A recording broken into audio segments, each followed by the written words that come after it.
We're live. Great. Well, thank you. Hello, everyone. We'll wait. Hopefully, Michael will join us in progress. Is there a motion to open the meeting? I make a motion to open the meeting. Second? Second. Any discussion on the motion? If not, all in favor, please signify by aye or raising your hand. Aye. All opposed? Fine, we are in session. Good afternoon, everyone. I'd like to begin first by a review and approval of the minutes of November 5th. If you recall from last week, we conditionally approved the minutes for the joint meeting with the Board of Ethics and our own meeting on November the 6th. So is there a motion to approve, to give final approval to the minutes of November 5th as amended? I make a motion to move. Is there a second?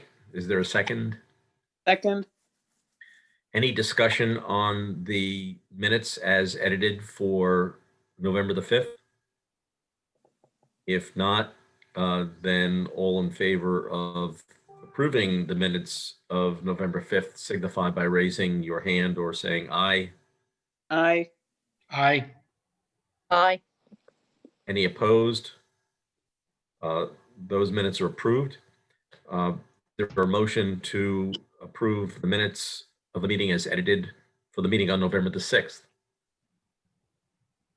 Can I make that motion, but can I also interject and let you know that I just got a text from Mike Copey saying that he was running late. So he was apologetic, but I guess with everything going on with the state, he's got his hands full.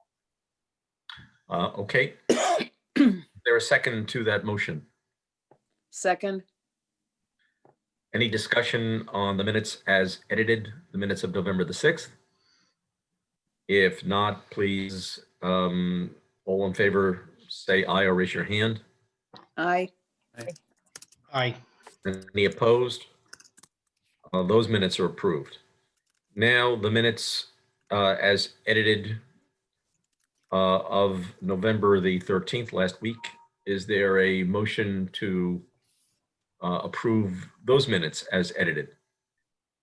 Didn't we still have an open question that you had, what you highlighted in green for John to clarify? Yeah, I didn't understand what was the clarification that you were looking for.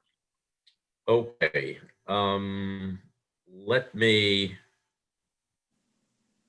pull up those minutes and I will tell you what my question is. Bear with me a minute.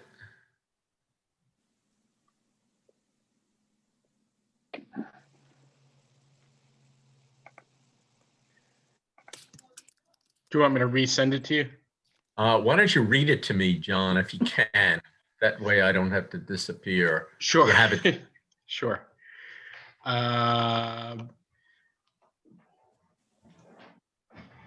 So you had 1, 2, and 3 or minutes or revised version with suggestions, and then the third point that you had was regarding the following entry. I think we agree that the subject of advisory opinions is very important. Would one of you take on consideration of this subject and propose a position / recommendation for the committee? And then it was Mr. Hofstetter said, New York State has a comprehensive whistleblower law and that the village had a full-time attorney when the Code of Ethics was passed into law. He said that the Board of Ethics is being used for de facto free legal advice. Ms. Houtman said a volunteer committee, the Board of Ethics, is doing a great deal of work. Mr. Copey agreed. Ms. Houtman said all of the provisions in the Code of Ethics falls on the Board of Ethics with no enforcement mechanism, and said there was a lack of accountability in the village management. Mr. Copey clarified that he was clarified what he previously agreed to, which was that a volunteer board was doing this high volume of work. Mr. Copey questioned whether the village attorney should be included to help the Board of Ethics. So I wasn't sure. Did I have question marks bracketed around? I didn't Or see was any it just- question. I didn't see any question marks. You responded to my email, Dan, when I said I didn't see anything highlighted in green. You called out the one sentence you were questioning. And I can go away and look at the email if you want. Okay, you know what? In the interests of time and the amount of work we have, I'm going to table, if without objection, I'd like to table this part of the Okay. meeting, and I will come back to you with a clarification, but I'd like to, I know we don't want to take up a lot of time. We've got a lot of work in front of us. So if, without objection, That's fine. I'll table that. Okay. Okay. Item number 4 on the agenda is the status of mailing and emailing the ad hoc committee's solicitation letter to community organizations and others. So where we are now is, first of all, the letter is, I've posted the letter on Nextdoor Orienta, which is a blog. I also, Trustee Natchez has sent it out to his mailing list. And I have after you saw the exchange of emails between Jerry Barberio and me, and I then, in deference to his request, asked the Board of Trustees for their views on whether we can send the letter. And if I understand, Ellen, the point you made earlier at the last meeting and what the follow-up was, because we are addressing the letter to Mamaroneck residents, by necessity, there will be village employees who are residents of Mamaroneck who will be getting our letter. And I believe your question was, since we have been asked not to communicate directly with Village of Mamaroneck employees, does our letter to residents violate that? Correct. That was that- my question. Yep. However, Okay. having said that, I have no idea if anybody who's on Nextdoor Orienta is a village employee, or if anybody on Dan Natchez's mailing list is a village employee. So maybe I'm being too rigorous in that question. I think, having put the notice, I thought about exactly what you said afterwards. And my view now is that we are not communicating with Village of Mamaroneck employees as employees. We're communicating with residents. If they happen to be employees, so be it. So I would like to take the view that we can send this letter out to as many mailing lists as we wish, because we are not directly communicating with them. And I'm happy to inform the board that this is our view, and that what we would like to do is have their permission to use the village mailing list to communicate with residents and with labor unions. But in other respects, we believe that the incidental contact we will make with employees by virtue of our our general mailing list does not violate the spirit of that instruction. No, I would agree with that. The only concern I have is, following that email chain from earlier in the week, I think it's on the agenda for the next work session. And I know the work sessions have been huge of late. So I hope this doesn't keep getting delayed. I hear you on that, and I would like to just go ahead and do a general mailing to, again, without violating the spirit of the instruction that we are not to communicate directly with village employees by, say, dropping off letters at the at one of the offices like the police department. I Right. think if we just do this mailing, I think we're good. And I think we have the tacit or implied approval of at least one trustee in that trustee Natchez sent our letter out to his mailing list, which I presume to be a fairly large list. And the other thing also, I mean, Jerry Barbario did approve a week ago, whenever it was, that we include our letter in the Friday email blast. Exactly. And So, so what I would like to do is ask if there is a motion to approve including our letter as written in the Village of Mamaroneck general email that is sent out on a Friday, and also to express the sense of the committee that our mailing our letter to community organizations and groups and the organizations and groups we had intended is compliant with the spirit of the instruction we received from the village manager with respect to our request as to communicating with village employees. That is as inarticulate as I can express myself. But if you understood what I'm saying, then I'll ask for a motion to that effect. I'll make the motion. Is there a second? second, And on Charlie, discussion what of is that, I would add to, I will communicate that to the trustees. So they understand that this is what we're going to be doing. Any further discussion on that? Sorry, who seconded? I did. Is there- Ellen, Yes, you. Ellen second. All in favor signify by aye or raising hands. Aye. aye. Okay, the motion is carried. Thank you for that. I will proceed accordingly. The next item on the agenda, oh, by the way, do we have any members of the public or anyone else attending the meeting? No. I guess Sally would know.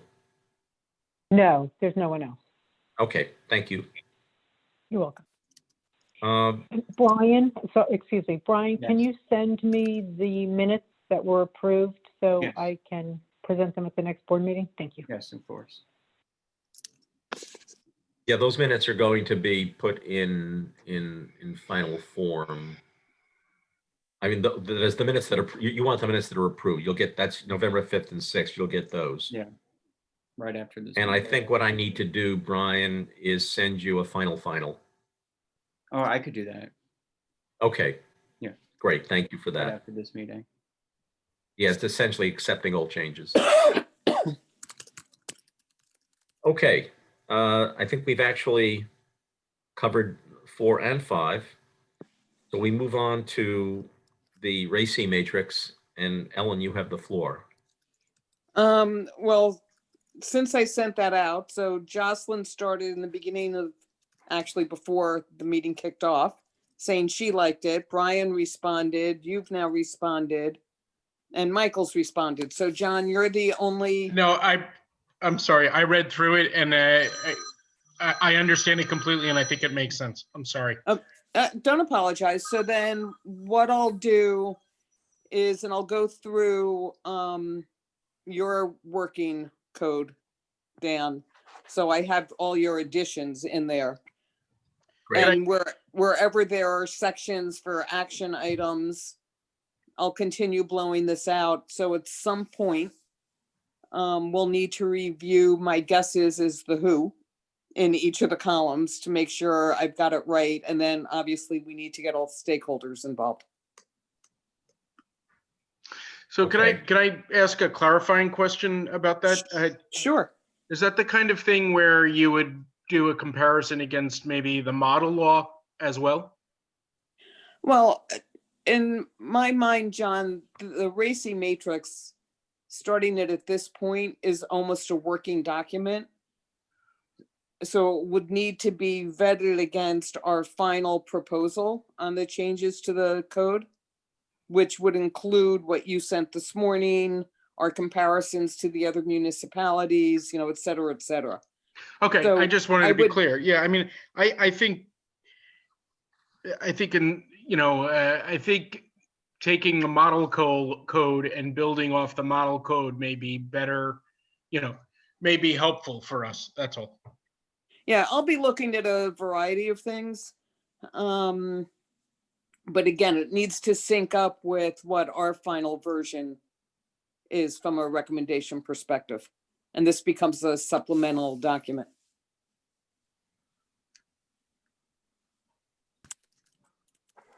Okay.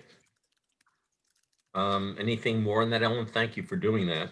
Yep, nope, I'll keep plugging away. Great. Okay. Let's move on. And I think we can combine items number 7 and items number 8 because item number 7 is by necessity going to become part of 8, given the tasks that we're working on and that we're sharing. So as I mentioned in my email of yesterday, or I think it was yesterday, or maybe the day before, I would like to plunge into actual discussions of sections of the Code of Ethics to start hearing each other's views on what needs to be changed, how the code can be improved. At some point, we'll have hopefully some consensus on this. My starting point was my own reading of the code and what I observed to be inconsistencies or omissions, and couple that with some of the opinions we heard from the members of the Board of Ethics and our discussions to date among ourselves. So I started to work my way through sections. I did not compare my changes to the model code or to other codes. I thought I would rely upon you all who are doing that to point out comparisons and to comment as you see fit. I'm very eager to have an open discussion, and everything from Dan, you're out of your mind, it's impractical, you're crazy, to hey, I think we can do something with that. So with that in mind, I'd like to start discussion of that. We don't have to go in the order of the sections because of the definition section, we don't have to get caught up on too many definitions. But I will tell you the first thing I would like to talk about is whether we're going to call this the Board of Ethics or the Ethics Board. Because if I read the code correctly, the Board of Ethics goes out of business and the new entity is the Ethics Board. And yet it is consistently referred to under the law as the Board of Ethics. So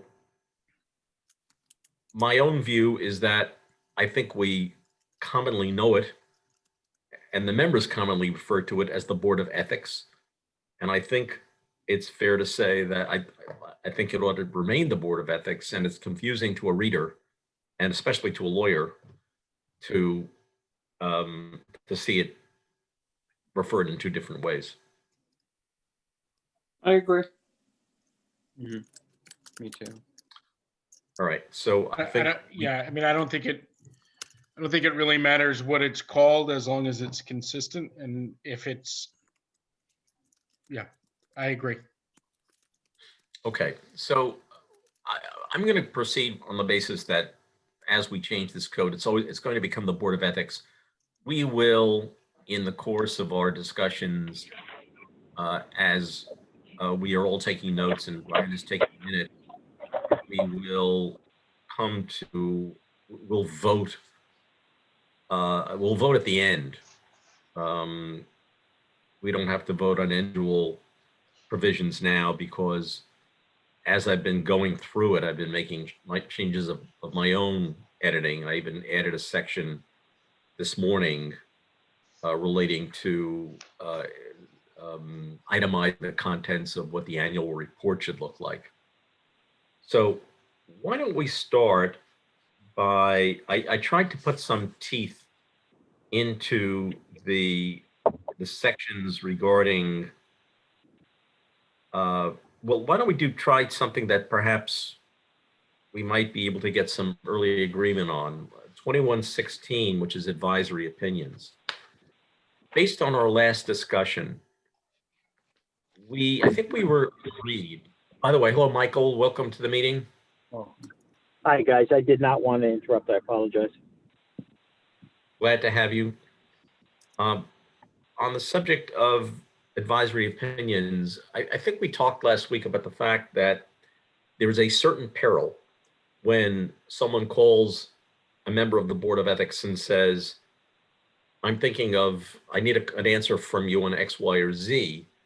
And the member says, you're fine, you can do this or don't do this. And then at a later time, if the behavior is questioned, the inquiring party says, oh, I got an informal opinion from the Board of Ethics.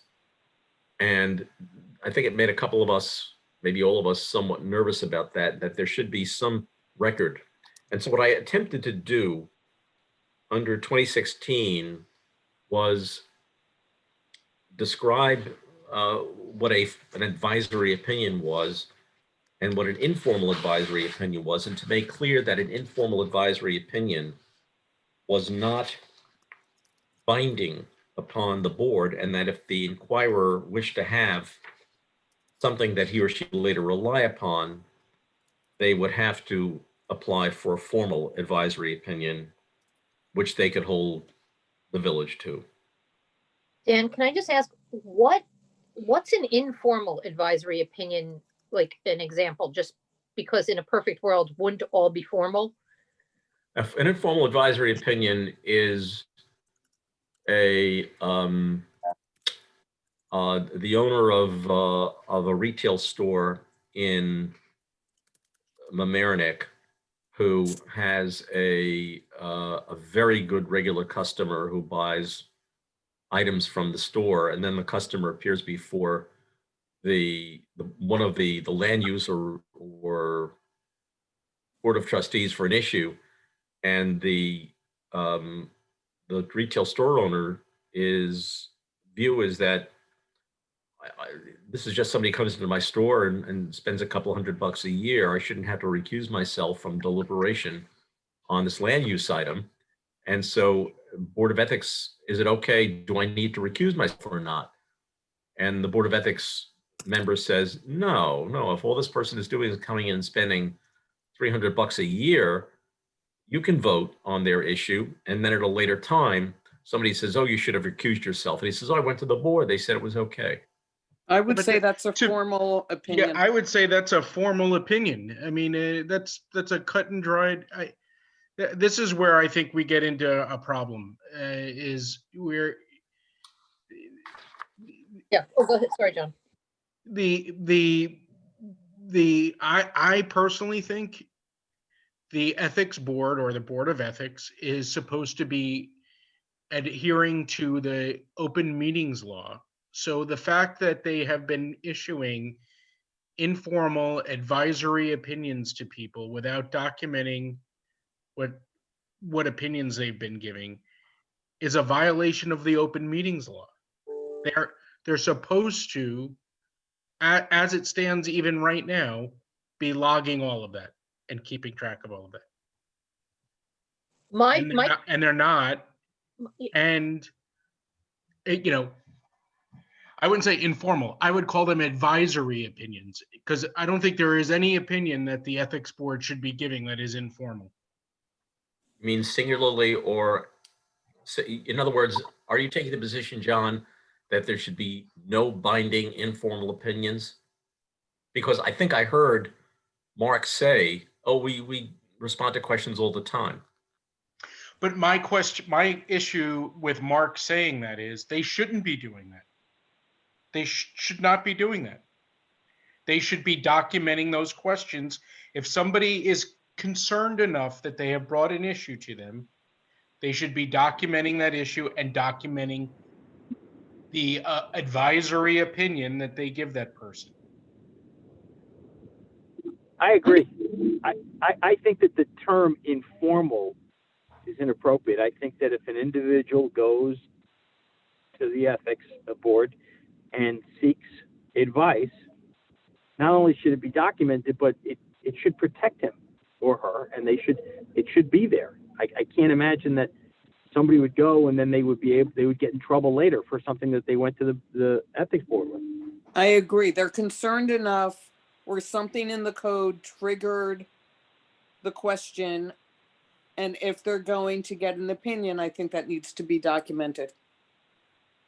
All right, so if someone calls the chair or a member of the committee and asks the question that I framed, what is the response of the member? Is the response of the member, you must make a formal request to me and we will reply? I think so. I think there needs to be like a clear process. Like if you call someone the night before an event, I feel like that's kind of on you. And I think I think what has gotten lost here in this ethics board process or board of ethics process is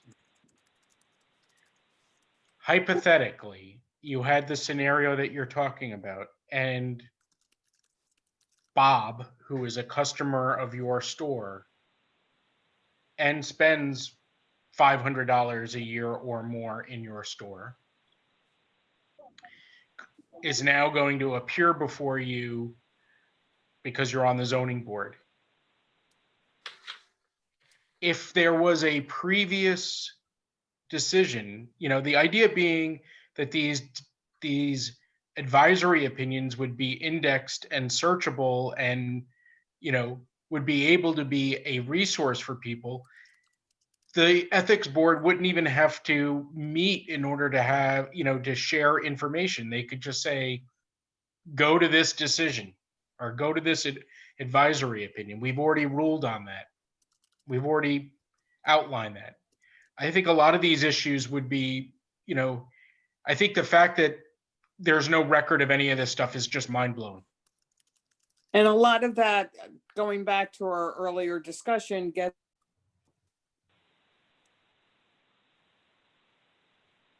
Ellen? Oh, and I think Ellen froze.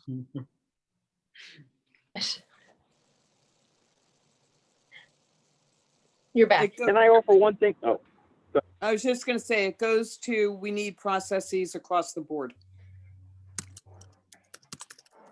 Okay, so what I'm hearing is that there are no informal opinions. There are only formal opinions. Mhm. What we have to do is, and thank you for that, what we have to do is arrest the practice, if it exists, of giving informal opinions, and either we enshrine that in law by saying that we can word it in such a way as to say that only formally issued opinions of the Board of Ethics are binding upon the village. Right, and I think our goal is to avoid some of the misinterpretations or lack of communicated discussions and make sure that they're documented and that they're formally responded to. And that's how we're trying to increase the clarity of what's taking place going forward. And I fully agree with that. And I think also, John, getting to you saying a way to look up previous decisions, maybe we have a bunch of frequently asked questions as a starting Absolutely. point. Absolutely. And those, I mean, I think the more decisions or the more advisory opinions that the ethics board gives out, the more informed the staff would be about the the ethics law and the ethics board in general. I mean, I just think, the idea that they should be indexed, especially in a day and age when we can index anything electronically, it should be something that's easily done. Yep. Okay. All right. I'm going to revise that section accordingly, and we'll put it in a new draft form and circulate that for everyone's Can I consideration. sort of touch on something that sort of ancillary touches on this issue? Yeah. Many of the other municipalities require that there be a written request for an opinion. I mean, is that something that we should be asking for? But I think that goes to, there's absolutely no, that I'm aware of. I shouldn't say it doesn't exist, but there's no process for getting an opinion. But that's what I'm saying. So Yep. my question is, if the only way you can get an opinion is if you have a written request to get an opinion. I would say John? that makes sense. Isn't there a mailbox? Board of Ethics mailbox where you send the request to, and that also is a form of documentation. Yeah, I don't know. I mean, I'm just saying, I think it's something for us to explore, because I think every one of the other municipalities that we were comparing the law, our law to, they each required a written request. Mm-hmm. Personally, I think that's more on record. If we can create a process or improve it, I think that should be a requirement. Or Can I just offer one thing? create a I get the written, okay, go ahead, I'm sorry. You're on, Michael. No, I'm sorry, I didn't mean to interrupt you, just the delay. I get the written part. I think it's more important that the result, the decision, is written and indexed and documented, and that I wouldn't want to do anything to, prevent the flow of these requests coming in. So I think that even a conversation seeking that input, I think that should be accepted, so long as the person who received the input properly documented, and that the result, the opinion, is documented. But I think what Mark was getting at was that the ethics board was being used as a tool or a cudgel against some people, and perhaps unfairly, because the ethics board had received, a request for information or a request for an opinion about something. And, if somebody wants to remain anonymous, it provides a shield for them to, to essentially use the ethics board, and not in a good way. And I think if you're willing to put your name on something or ask for an advisory opinion, even if it's just advisory, and you put your name to it, I think, I think that's more, it's a traceable issue as opposed to somebody using the ethics board as a way of getting even. But I also think, and Michael, I agree with you, what's important is the response. But I think if the person reaching out to the board has a question and is able to do a phone call, that opens the door for a member of the board to just answer. You know, it's not a tight control. And the decision in my mind is either this is ethical conduct or this is not ethical conduct, which I think is important here. And so somebody's intent here, they may have nefarious intent. I understand that, but if the conduct is bad, I think the goal is to bring that to light. And if it's not, the goal there is to say, here, this is okay. So I hear what we're saying about documentation. I just think that that is accomplished at the end result, right? That everything is documented and indexed. But I think you run into an issue where the ethics board could essentially, or board of ethics, could essentially basically be the recipient, hypothetical. I'm just going out on a limb, a far limb.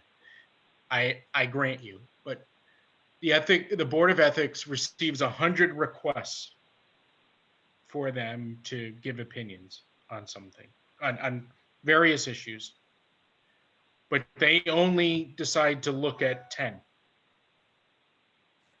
How do you decide which 10? How do they decide which 10?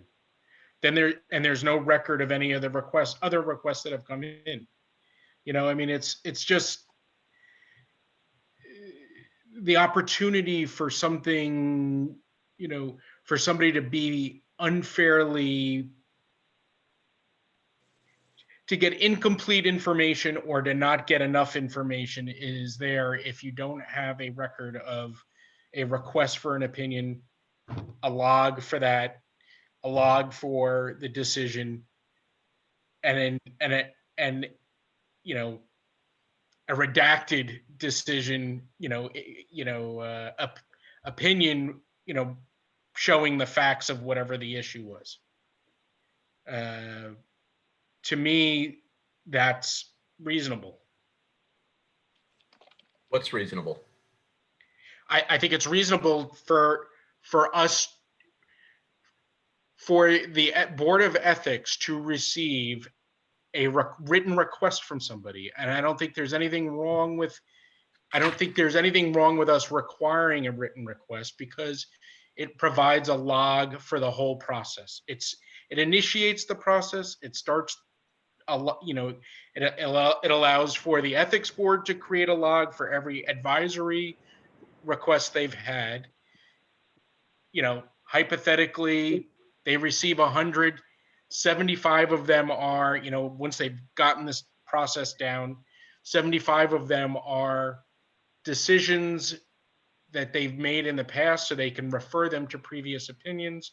And they only have 25 issues that they have to address that are unique in any way, or 10, or whatever the number may be. But at least that way, John? somebody doesn't leave the process feeling like they haven't gotten heard. Would you allow a written response from an anonymous source, or a written referral from an anonymous source? What do you mean?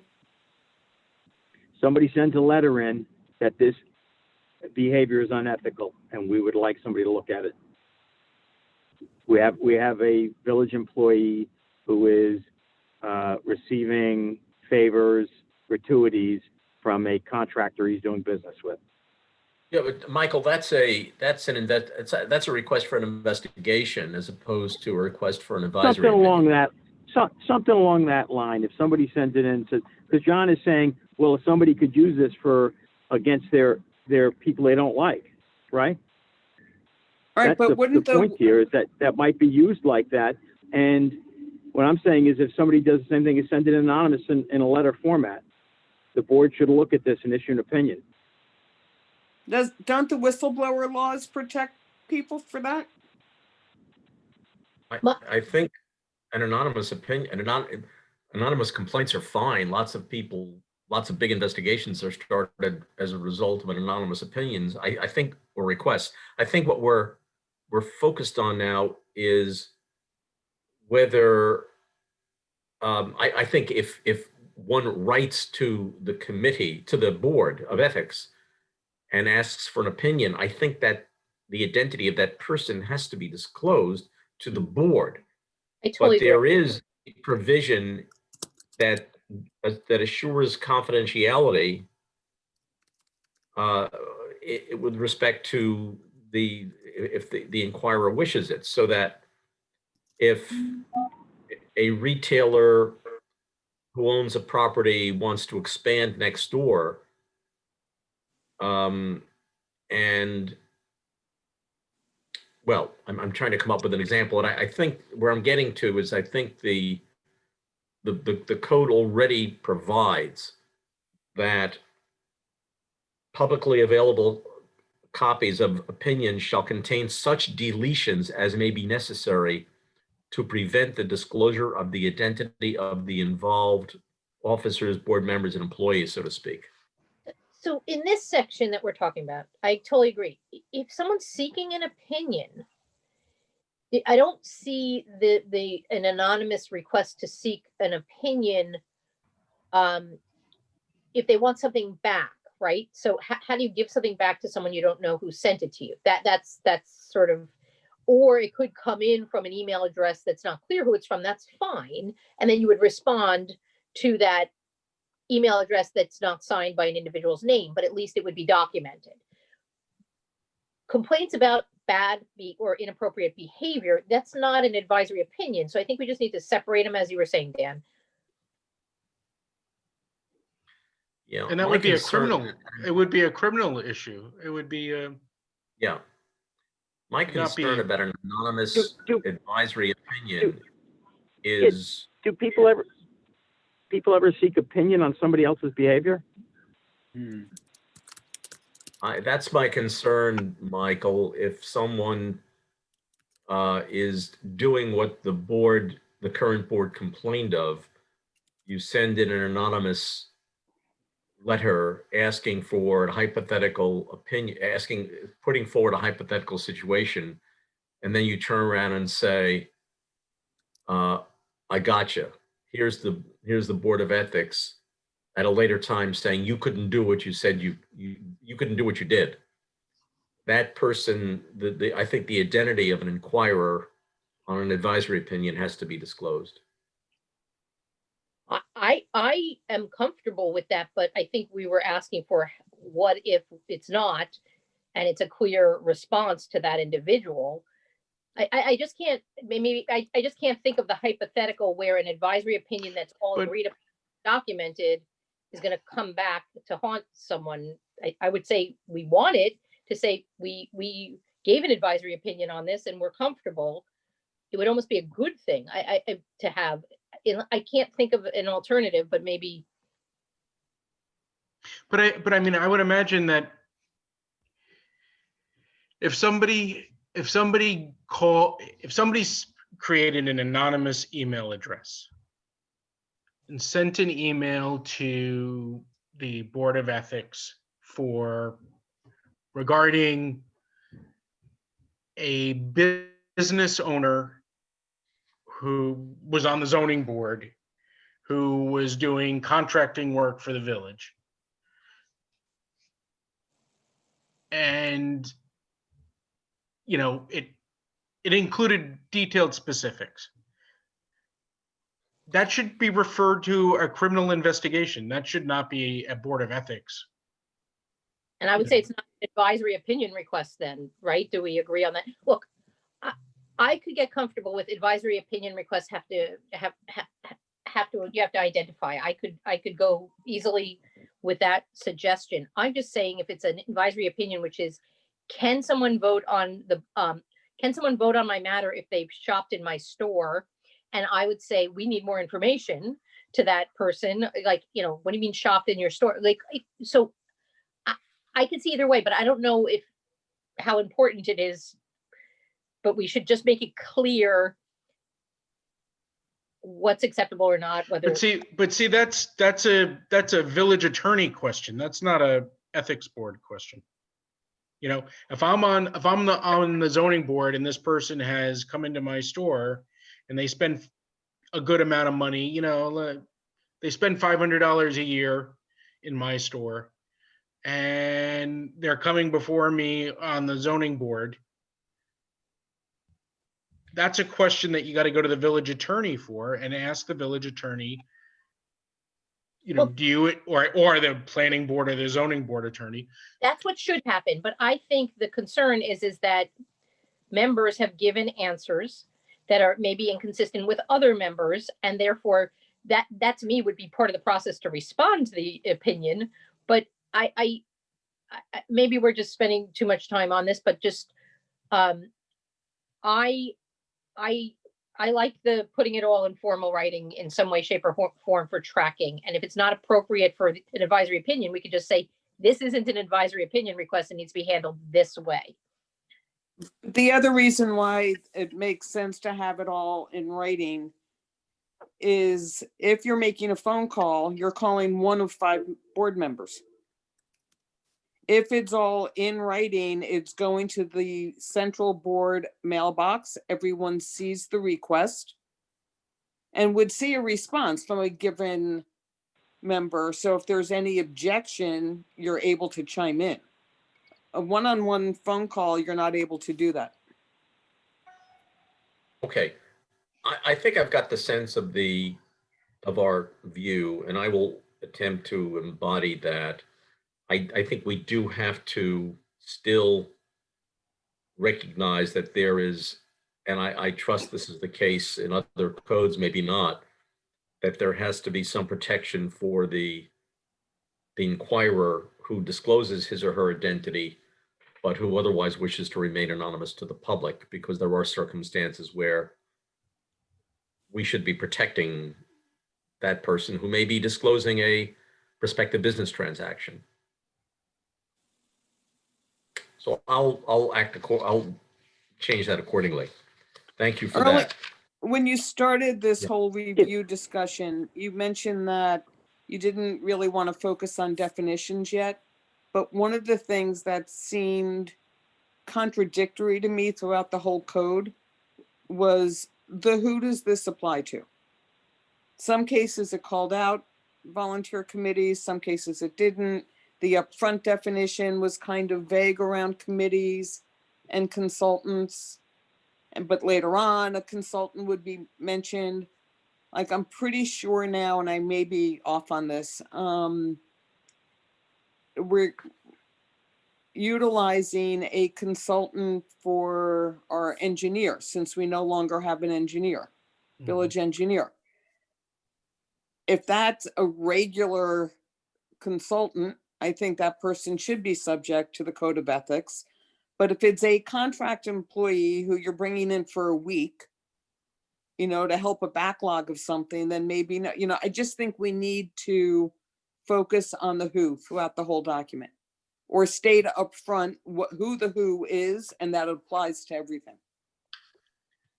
Yeah, I did attempt to broaden in some respects the coverage of the code, because there were, in my opinion, inconsistent definitions and applications regarding household members, immediate family.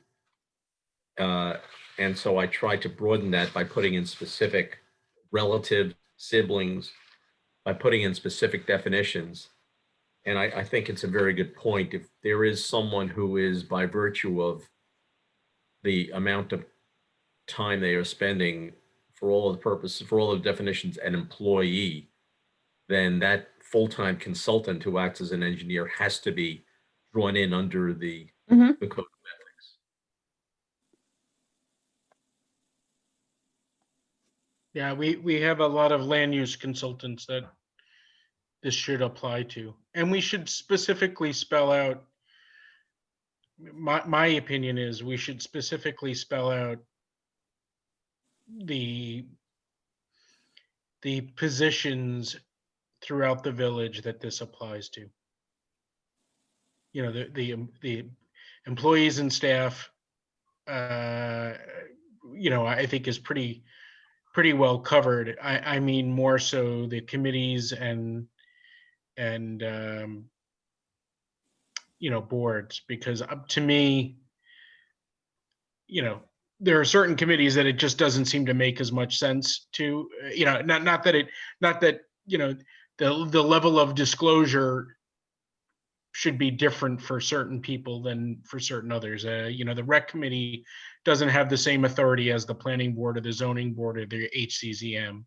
Right, but that's the disclosure part, but I Yeah. don't see anything wrong with having all volunteer committees receive a copy of the Code of Ethics every year and acknowledge they've read it. I'm Oh, I agree with you. volunteering- Yeah, I'm yeah, volunteering agree on the too. budget committee on behalf of the village. absolutely. And that's one of the things that's not clear in the who is this for.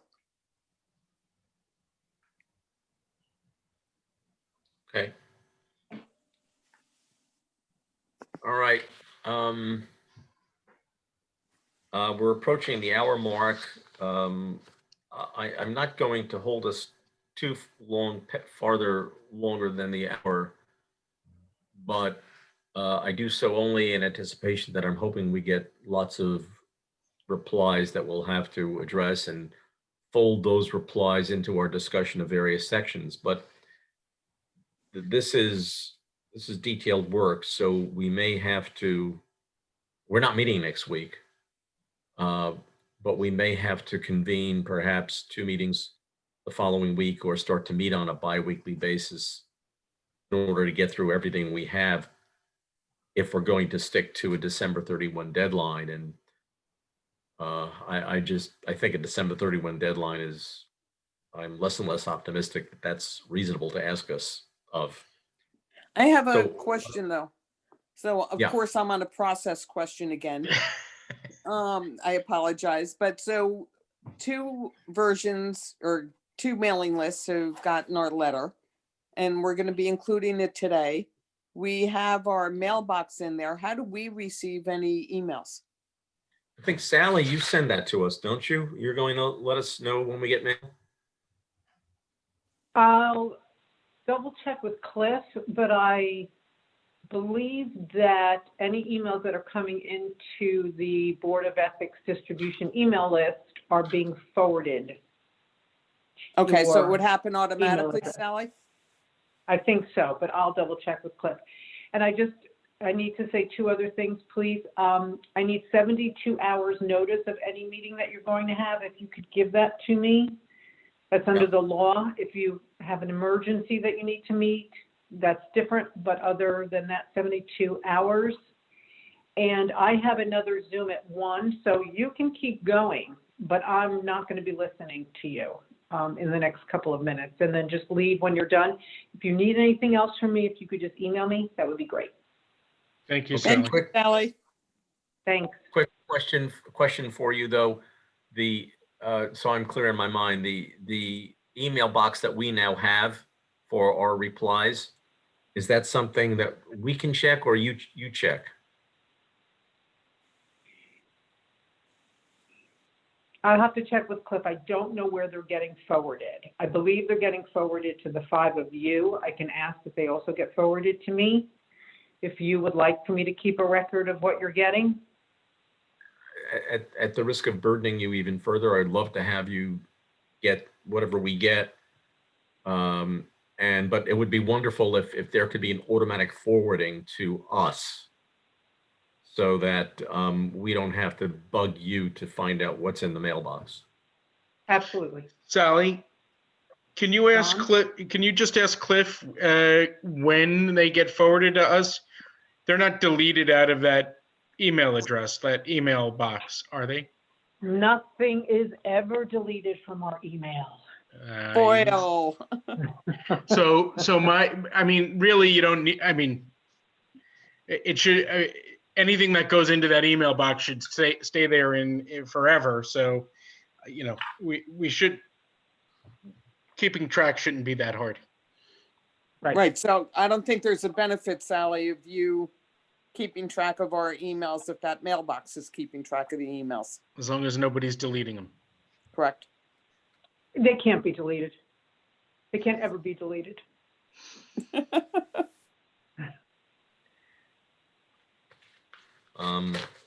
Okay, so I'd like to go over to another subject matter, which I think is kind of a black and white issue, or at least it's, you fall on one side of the divide, and we can pick up the other issues at our next meeting, and at some point we'll have to just work our way line by line through the code. It would be great if we could all sit around a table, but that's not going to happen for months. I'd like to go to section 2118, training and education. And what I did there was I simply said, training and education now goes to the village manager. It's off the table of the Board of Ethics on the basis that asking a citizen volunteer group of people to organize a ethics training for an entire village is too much responsibility. They just don't have the kind of authority, time, or whatever. And it's more properly, in most companies, it's an HR function.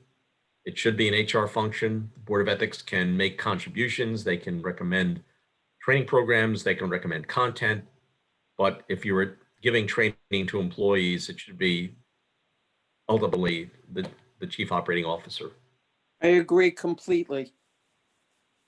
And the other thing also is the attendance tracking would be up to the village. And so it just makes no sense for it to be with the Ethics Advisory Board or whatever we're calling them, Board of Ethics. Any other thoughts on that? Jocelyn is an HR person. Are you in agreement with that? I am. I gave my thumbs up. It should, I totally agree. Okay. Great. Yeah. I mean, that should be a no-brainer, especially, I mean, in this day and age, there should be no problem with finding an organization that does municipal ethics training. I still haven't heard back from the state. I followed up again this week, left another message. But the document they used in the November 5th class is available in PDF format on their website. So there is a starting point for whoever we're going to deliver the training. I apologize. I also have a Zoom call at 1, so I'm going to drop. Apologies. Okay. Have a good Thanksgiving, Jocelyn. Yes. Oh, I'm sorry. All right, we have hit the hour mark. I would like just a limited discussion, if you will, on your thoughts about what I put into the proposed law on failure to file a disclosure statement, on having heard that there's no penalty, there's no teeth.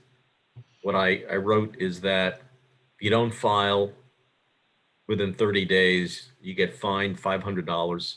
And for each month thereafter, you're subject to, you can appeal.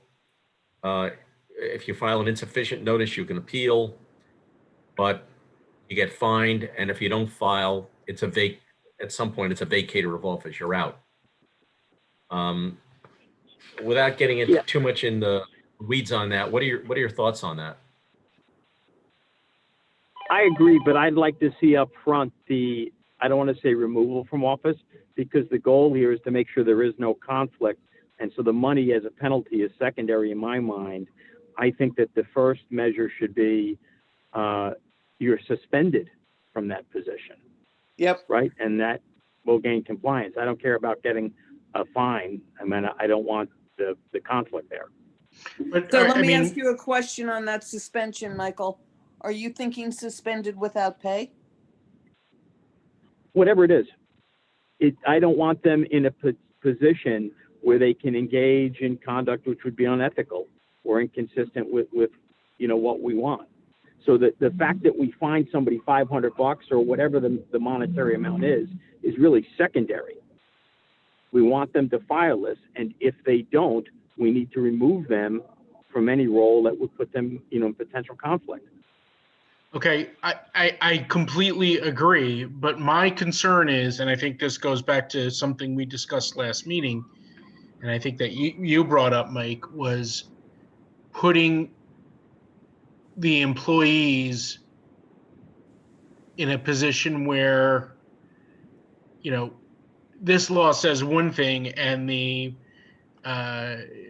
their union rules and regulations say another. I'm assuming that at some point this gets adopted by the board and that all of that's been hashed out. But at the point where we're looking to gain compliance, it's not going to be gained through a fine. We don't care about the money coming in. If they keep not doing it and the fine keeps accruing, what we want is compliance. And if they don't comply, they have to be removed from the position. And John, to your concern, I think if we get to that point where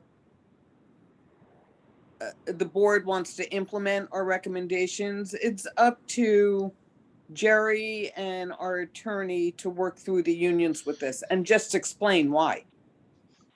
And the union contracts will need to be amended.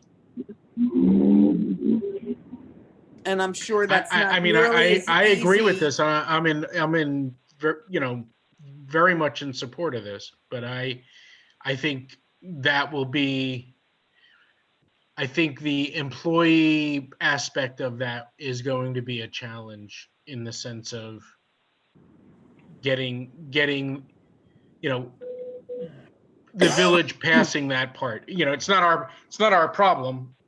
And, right, and so, I don't think that's made any better by putting a fine on it, right? It's going to be difficult either way. I'm just saying, if they go through the process of this difficult process and get that done, we want something that accomplishes the goal, and that's removing the potential conflict. Right. That's all I'm saying. Right. And John, you started off by saying you agreed. Our goal here, or our job, is to make the recommendations we think should be made. Yeah, no, I understand. And wherever we could document how to implement them, great. But if not, it's up to the village. The same issue we have with the Board of Ethics having all this responsibility. It's not our responsibility. We're here to make recommendations to changes of the code. Right. I understand and I agree. And I think breaking out the employee aspect of it, having the same issue, like if we propose a code change, proposing the employees under the same situation, but with the understanding that it may be a longer, more difficult fight. So, not giving up on that for the committee members and volunteers and things of that sort. That's all. Because that can be passed tomorrow, theoretically. That's very, very helpful. So I'm going to take some of these comments and see if I can work with the language I chose accordingly. I was really aiming for boards, filers, where there was a real danger, a conflict was being concealed, and I wanted that person off their body that they were sitting on. And I think Michael's recommendation does that. Yeah, I agree. I wasn't sure that you can suspend an elected official, though, which is why I provided an exception for trustees. That's different. But I'll work with that. Okay, I think we're now at 1:07, and this has been very good. Worked through pretty solid. Dan, I've started making notes on my printouts of looking at the other municipality codes where I think we can incorporate into ours. But I know you're working on the main document daily, so at some point over the next 2 weeks, I will be emailing you, asking you to send me the most final version of your edit, Sure. so I could stick my 2 cents in. Okay. And I'm working on one document that has my initials on it. So I will be updating. I'll send it as I make substantive changes. I'll send that along. Okay. Could I just add 2 things before we close the meeting? I don't know if Yes. we're going to close. The first thing, I would just offer the rest of the committee, I think we should advise the board today or this week that the December 31st timeline is unreasonable because we got started so late, right? Through no fault of our own. And so we should just put them on notice now that for the best possible product, this would probably be January 31st. I don't know how you guys feel, but I think we give them advance notice.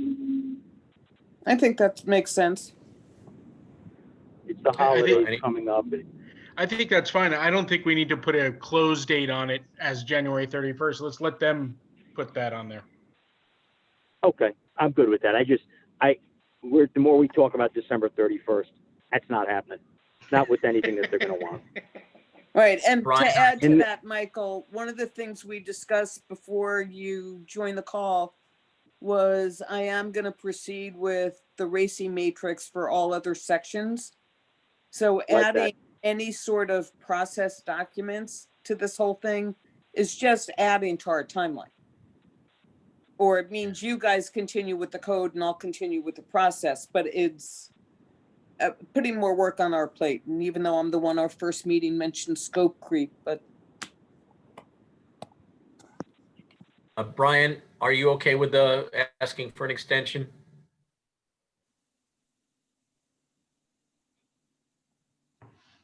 I wonder if Brian left us. No, he's still listed as being on the meeting. Yeah, Maybe, he went to All get right. a cup of coffee. he's also a young lawyer at a new firm, and he's got a little more pressure on him. Sure. So I will take that. I will include that in my message regarding the other business I was going to the board on. So that's thank you for that, Michael, and I will do that. Did you have another point to raise, Michael?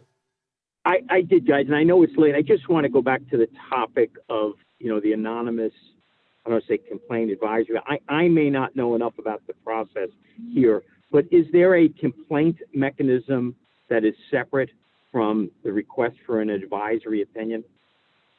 I think that's the problem. There is no process. Okay. Well, here's my feeling, and I can close in a nutshell. I did investigations for a long time, and I will tell you that, we had tremendous cases that came from anonymous sources, and sometimes people aren't willing to put their names on paper despite all of the protections that are available. That said, my feeling is the goal is to discover the truth, whether it be bad conduct or good conduct. And so I don't think we want to have anything going forward that didn't have an anonymous complaint mechanism or an anonymous information providing mechanism. And I recognize the extra work that puts on the table, but I think that that's important, and just hopefully we could discuss that in future meetings, and I could be more prepared to discuss my feelings about it. That's fine. There's a whistleblower provision in the code, I believe, but we can address a mechanism for making a complaint. It might be worth looking at the other codes to see how they address it, but it's a good point, Michael. I think we're agreed on that. Yep. Okay. Any other matters that we need to review right now for this meeting? If not, is there a motion to adjourn? Motion to adjourn. Second? Second. Okay. All in favor indicate aye or raise your hand. Aye. All right. Thank you all. Have a wonderful, wonderful holiday. Stay well, stay safe, and we'll be in touch. You too. Happy Thanksgiving. Happy Thanksgiving, you too, guys. everybody. Thank Stay you. healthy, please. Yes, Okay, all the best. Bye. Bye. bye.